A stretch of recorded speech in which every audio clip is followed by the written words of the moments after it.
신앙 고백하시고 새벽 예배 드립니다.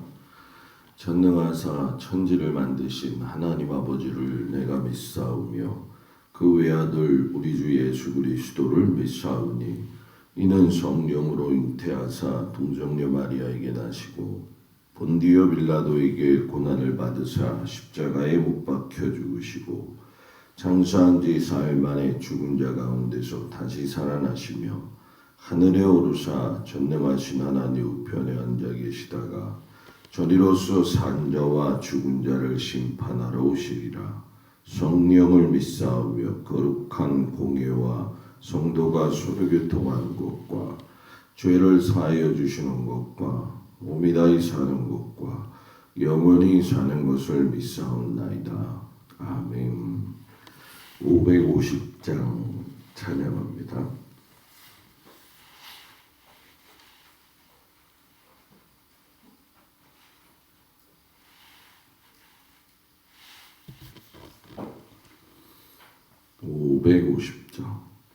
시온의 영광이 빛나는 아침 어둡던 이 땅이 밝아오네. 슬픔과 애통이 기쁨이 되니 시온의 영광이 비춰오네. 시온의 영광이 빛나는 아침 매였던 종들이 돌아오네. 오래전 선지자 꿈꾸던 복을 만민이 다 같이 누리겠네. 보아라 강야에 화초가 피고 말랐던 시냇물 흘러오네. 이 산과 저 산이 마주쳐 울려 주 예수 은총을 찬송하네. 땅들아 바다야 많은 섬들아 찬양을 주님께 드리어라. 싸움과 죄악이 가득한 땅에 찬송이 하늘에 사무치네. 아멘. 오늘 읽을 말씀은 에스겔서 40장 41장까지 말씀입니다. 오늘 읽을 말씀은 그 중에 40장 1절부터 16절까지 말씀을 보도록 합니다. 에스겔서 40장 1절에서 16절까지 말씀을 다같이 봉독합니다. 우리가 사로잡힌 지 25째 해 성이 함락된 후 14째 해 첫째 달 10째 날에 곧 그달에 여호와의 권능이 내게 임하여 나를 데리고 이스라엘 땅으로 가시되 하나님의 이상 중에 나를 데리고 이스라엘 땅에 이르러 나를 매우 높은 산 위에 내려놓으시는데 거기에서 남으로 향하여 성읍 형상 같은 곳이 있더라. 나를 데리시고 거기에 이르시니 모양이 녹같이 빛난 사람 하나가 손에 삼줄과 청량하는 장대를 가지고 문에 서 있더니 그 사람이 내게 이르되 인자야 내가 내게 보이는 그것을 눈으로 보고 귀로 들으며 내 마음으로 생각할지어다. 내가 이것을 내게 보이려고 이리로 데리고 왔나니 너는 본 것을 다 이스라엘 족속에게 전할지어다 하더라. 내가 본즉 집 바깥 사방으로 담이 있더라. 그 사람의 손에 측량하는 장대를 잡았는데 그 길이가 팔꿈치에서 손가락에 이르고 한 손바닥 너비가 더한 자로 6척이라. 그 담을 측량하니 두께가 한 장대요 높이도 한 장대며 그가 동쪽을 향한 문에 이르러 층계에 올라 그 문의 통로를 측량하니 길이가 한 장대요 그 문 안쪽 통로의 길이도 한 장대며 그 문간에 문지기 방들이 있는데 각기 길이가 한 장대요 너비가 한 장대요 각 방 사이 벽이 다 5척이며 안쪽 문 통로의 길이가 한 장대요 그 앞에 현관이 있고 그 앞에 앞문이 있으며 그가 또 앞문의 현관을 측량하니 한 장대며 앞문의 현관을 또 측량하니 8척이요 그 문벽은 2척이라. 그 문의 현관이 안으로 향하였으며 그 동문간의 문지기 방은 왼쪽에 셋이 있고 오른쪽에 셋이 있으니 그 셋이 각각 같은 크기요 그 좌우편 벽도 다 같은 크기며 또 그 문 통로를 측량하니 너비가 10척이요 길이가 10척이며 방 앞에 칸막이 벽이 있는데 이쪽 칸막이 벽도 한 척이요 저쪽 칸막이 벽도 한 척이며 그 방은 이쪽도 6척이요 저쪽도 6척이며 그가 그 문간을 측량하니 이 방 지붕가에서 저 방 지붕가까지 너비가 25척인데 방문은 서로 반대되었으며 그가 또 현관을 측량하니 너비가 20척이요 현관 사방에 뜰이 있으며 바깥문 통로에서부터 앞문 현관 앞까지 50척이며 문지기 방에는 각각 닫힌 창이 있고 문안 좌우편에 있는 벽 사이에도 창이 있고 그 현관도 그러하고 그 창은 안 좌우편으로 벌여 있으며 각 문벽 위에는 종려 나무를 새겼더라. 아멘. 오늘도 주님 앞에 온 성도들을 축복합니다. 바벨론으로 포로가 되어져서 끌려갔던 그 남유다 백성들이 한 가지 소망을 가지고 있었던 것은 그래도 예루살렘 성이 무너지지 않을 것이다. 왜? 자기네는 1차, 2차에 걸쳐 왔기 때문에 아직 나라가 완벽하게 무너진 상황이 아니니까 적어도 다시금 그들은 돌아갈 수 있을 것이다. 이렇게 생각을 하고 있었죠. 그런데 완전히 끝나게 되고 난 이후에 이 에스겔의 소식을 듣고 나서 그때부터서야 예레미야 선지자의 말이 옳았고 에스겔의 말씀이 그대로 이루어졌구나. 우리가 하나님의 말씀대로 살지 않았더니 징계를 받았고 다시금 교육을 받아야 됐고 다시금 안식의 의미가 뭐고 또 바벨론 제국의 70년이라고 하는 그 수명에 대해서 다시 한번 생각을 하게 되어지죠. 그런데 이제 제일 중요한 것은 여기서 이제 완전히 멸망했으니까 그것 때문에 더 낙심해야 될 상황인데 이들은 아니었다라는 거죠. 하나님의 말씀은 이루어졌구나. 그렇다고 한다면 그 말씀대로 멸망을 했다면 그 말씀대로 70년 후에는 포로 생활이 끝날 것이다. 소망이 생긴 거죠. 그래서 자기들이 노예로 끌려왔지만 그 노예에서 그냥 노예로서의 비참한 생활을 하기보다는 우리는 하나님의 백성이야 라고 하는 정체성을 더욱더 확고히 가지고 나서 그 포로 생활을 하면서도 더 뜻있게 더 최선을 다해서 감당을 했다라는 얘기죠. 마치 우리가 지금의 삶을 살아가면서 감당할 수 없는 여러 가지 고난과 또 환난 속에 있다 할지라도 우리가 소망을 갖는 것은 다시금 이 땅에 예수님이 오시고 우리는 그 예수님과 더불어 하나님 나라에 간다는 그 하나님의 소망이 있잖아요. 그러니까 그것과 이스라엘 백성들의 삶의 모습이 똑같다 생각하시면 될 것 같습니다. 예레미야 선지자 말대로 텃밭을 만들고 자녀들을 낳고 70년 생활을 평안하기 위해서 하나님 앞에 기도하지요.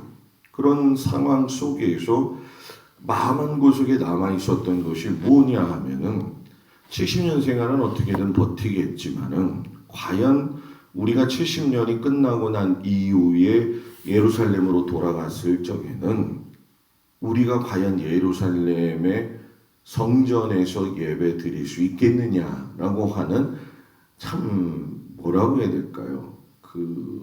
손에 쥐고 있을 땐 귀중한지 모르다가 손에서 없어지고 나니까 귀중해지는 것처럼 예루살렘 성전에 대해서 굉장히 가슴 아픈 마음들이 생겨나죠. 왜냐하면 그 당시에 예루살렘 성전은 이미 불타서 없어졌는데 그 원인이 뭐냐 하면은 하나님이 이스라엘 백성들에게 주셨던 절기들, 예를 들면 초하루, 안식일, 안식년, 희년을 잘 지키지도 않았고 여러 여타 여호와의 절기인 유월절과 칠칠절, 초막절은 3절기로서 굉장히 중요한데 이때까지 한 번도 안 했었거든요. 그래서 이런 결과가 왔는데, 그래서 다시금 가면 하나님이 말씀하셨던 초하루가 얼마나 귀중한지, 안식일이 얼마나 귀중한지, 안식년이 얼마나 귀중한지, 희년이 얼마나 귀중한지,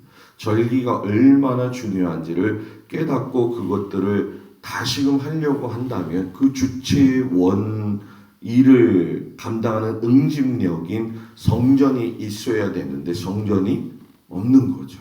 속이 사가는 거죠, 한마디로. 그런 상황 속에서 하나님께서 에스겔을 데리고 어디로 가시느냐? 예루살렘으로 가시더라 하는 얘기죠. 환상을 통해서 너의 이스라엘 백성들, 나의 이스라엘 백성들에게 이 예루살렘 성전에 재건하는 모습을 내가 성전 조감도로 보여줄 테니까 그들에게 전하라.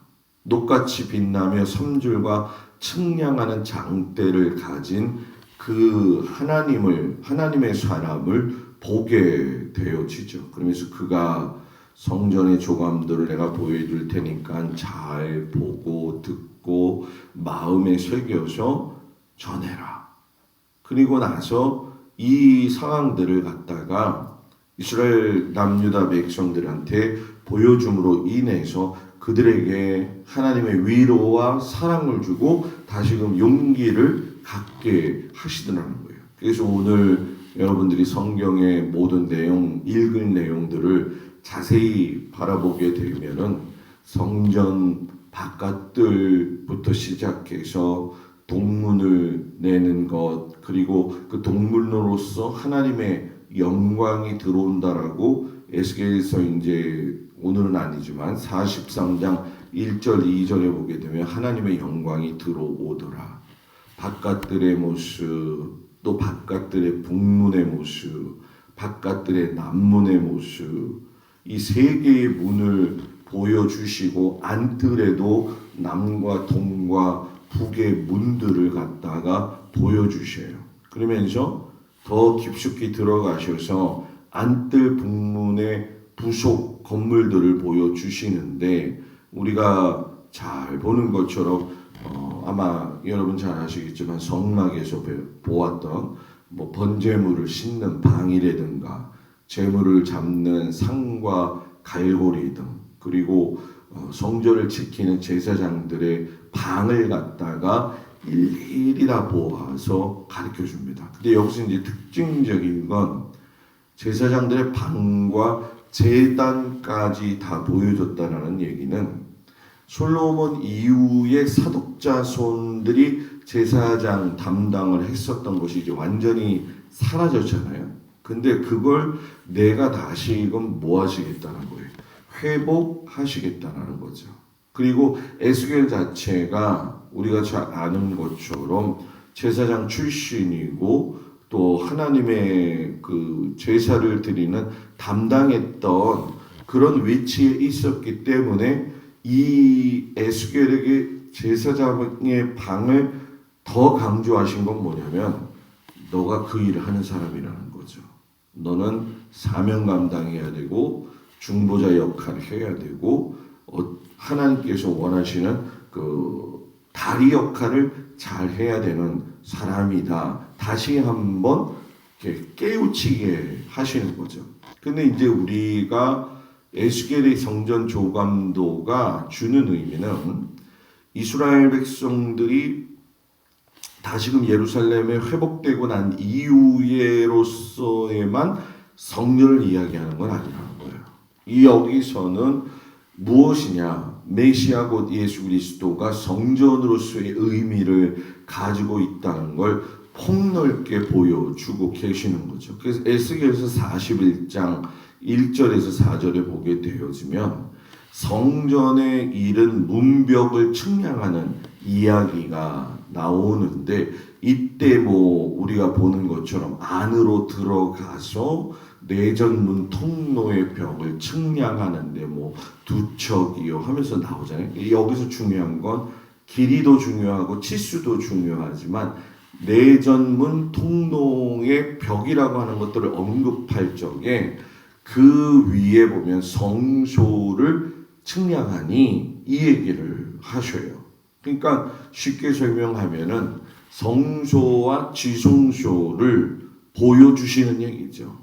안쪽에 들어가서 우리 여러분 성막에서 성소에는 등대와 분향당과 그리고 떡상이 있잖아요. 그죠? 그리고 지성소에는 하나님의 언약궤가 있어지는데 거긴 우리 언약궤 있는 곳은 아무나 들어갈 수가 없잖아요. 근데 하나님이 에스겔을 갖다가 보여주시는데 자세히 성경을 보시면은 이 성전 조감도의 그 길이나 그 두께까지도 이야기하면서 몇 가지가 빠져요. 그게 뭐냐 하면 성전의 휘장 이야기가 없어요.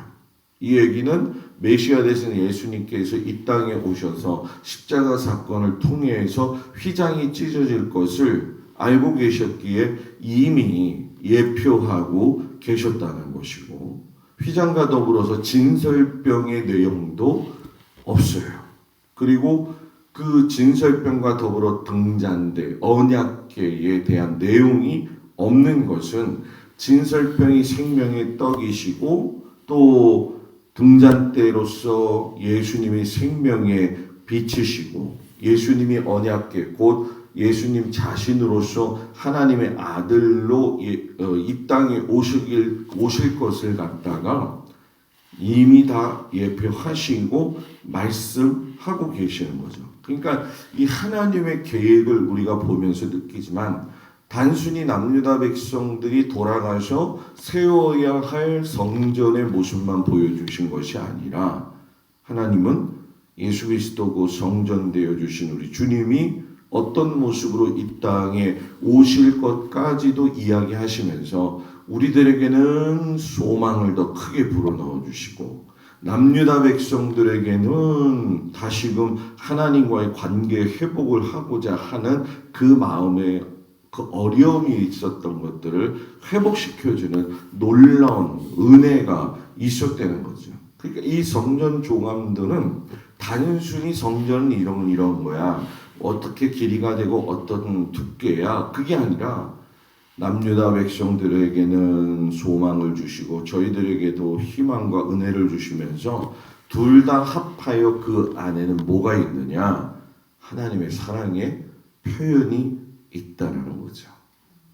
우상 숭배해가지고 너희들이 지금은 내 마음을 아프게 해서 이런 비참한 현실 속에 있지만 난 그래도 너희들을 사랑해서 너희들을 회복시켜 줄 거야. 그리고 이 성전이 세워진다는 건 곧 예배가 회복되어진다는 것이고 예배는 드려지는 예배, 보여지는 예배가 있지만 제일 중요한 건 하나님과 함께 동행하고 관계 맺는 게 예배잖아요. 그죠? 그래서 이방신들도 예배를 드리면서 난잡한 생활을 했던 건 결국 그것이 주일날 말씀드렸던 결합의 문제잖아요. 하나님과의. 그러니까 오늘 우리에게도 하나님은 단순히 너희들이 예배드리는 것으로 만족하는 것이 아니라 삶 속에서 하나님과 결합된 삶을 가지고 살아가라는 거죠. 그러니까 우리는 생각할 적에 교회만 오면은 예배드리고 교회만 오면 거기서 은혜스럽고 그렇게 생각하고 또 교회만 오면은 뭐라고 해야 될까요? 예수 믿는 사람의 모습이 좀 있지 하는 그런 그 국한된 생각을 가지고 있는데 주님이 우리 하나님의 말씀하시는 건 뭐냐? 너희들 삶 자체가 예배가 되어야 되고 너희들의 삶에서 주님과 동행해야 된다는 거예요. 어때요, 여러분? 어렵죠. 그런데 어려워도 해야 된다는 거예요. 왜? 우리는 삶 속에서의 하나님의 존재를 느끼기 시작하는 그 순간부터, 교제하는 순간부터 우리의 삶은 완전히 더 달라지기 때문에 하나님 안에서의 그 교제가 풍성한 면이 무엇인지를 알게 될 때에는 우리는 진짜 하나님의 나라를 바라보고 소망 가운데 살아가고 한 영혼 한 영혼이 또 귀중하게 여기게 되어지는 거고 내가 하나님을 섬기는 믿음의 태도가 얼마나 중요한지를 알게 되어지는 거죠. 하나님이 에스겔 선지자에게 성전의 골방을 보여주셔요. 이 성전의 골방은 3면에 3층으로 30개의 골방을 만들어 놔요. 성전의 기구들을 갖다 놓고 기중품들을 보관하고 에스겔로 하여금 그 제사장들이 사용되어지는 방을 통해 가지고서는 하나님은 하나님의 것이 얼마나 귀중하고 또 하나님의 그 일을 감당하는 제사장들이 얼마나 이 일을 정말로 사모하면서 감당하면서 하나님의 주신 그 지혜를 가지고 해야 되는 것까지도 말씀하시는 거죠. 그러니까 보여지는 예수 그리스도의 성전의 모습, 우리가 가서 여호와의 절기를 회복하고 또 예배를 회복하고 또 안식년, 안식일 뭐 이런 거 다 회복할 때에 이 회복의 모습도 제일 중요하면서 우리에게 이 골방의 이야기를 하는 건 각자의 골방의 신앙이 있어야 된다는 거예요. 골방의 신앙. 하나님과 은밀히 대화하고 하나님과 은밀히 관계를 유지하면서 하나님으로부터 오는 위로와 평안을 받을 수 있는 그 골방. 에스겔을 이 골방을 계속 이야기하셨다라고 하는 것은 결국 여러분 에스겔 선지자가 아까도 말씀드린 것처럼 제사장이었잖아요. 그 제사장으로서 성전 조감들 보여주고 제사장 방을 보여주고 또 하나님의 사랑에 대한 아주 정확한 표현들 이렇게 한 거는 너는 뼛속까지 하나님의 사람이라는 거죠. 제사장들은 그죠? 우리도 뼛속까지 하나님의 제사장이잖아요. 상세하게 보여주시면서 너 소망 가져, 너 힘내, 이렇게 일이 벌어질 거야, 은혜야 이렇게 했을 적에 다 들었는데 뼛속까지 새겨지지 아니하고 자기가 그걸 마음에 두지 않으면 100마디 말 들어도 소용없잖아요. 그러니까 에스겔 선지자에게 이걸 강조하시는 건 소망을 백성들에게도 전하는 거지만 결국은 이 일의 모든 시작은 너가 책임을 갖고 감당해야 된다. 그 얘기죠.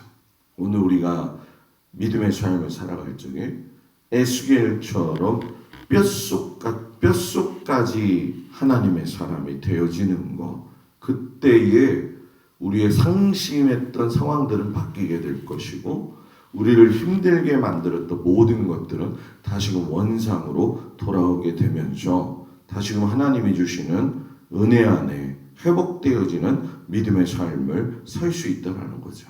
오늘 말씀처럼 여러분들 삶에서 다시금 하나님의 그 위로하심과 평안함을 누리시면서 뼛속까지 주님의 나라를 사모하는 귀한 믿음의 성도들 되어지기를 주의 이름으로 축복을 드립니다. 기도합니다. 은혜로우신 아버지 하나님, 하나님이 이스라엘 백성들을 사랑하시고 또 우리들을 사랑하시어서 성전의 조감도를 일일이 보여주시고 예수 그리스도의 오심을 우리에게 보여주시고 계십니다. 참으로 큰 은혜입니다.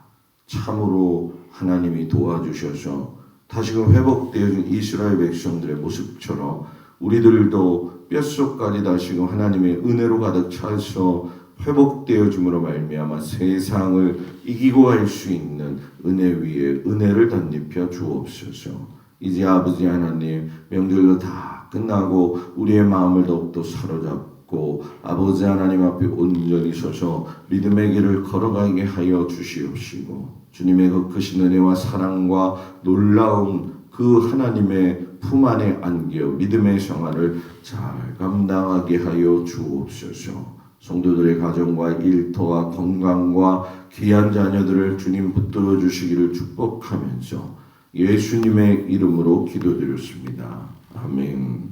하늘에 계신 우리 아버지여, 이름이 거룩히 여김을 받으시오며 나라의 마옵시며 뜻이 하늘에서 이루어진 것 같이 땅에서도 이루어지이다. 오늘날 우리에게 일용할 양식을 주옵시고 우리가 우리에게 죄진 자를 사하여 준 것 같이 우리의 죄를 사하여 주옵시고 우리를 시험에 들지 말게 하옵시며 다만 악에서 구하옵소서. 나라와 권세와 영광이 아버지께 영원히 있사옵나이다. 아멘.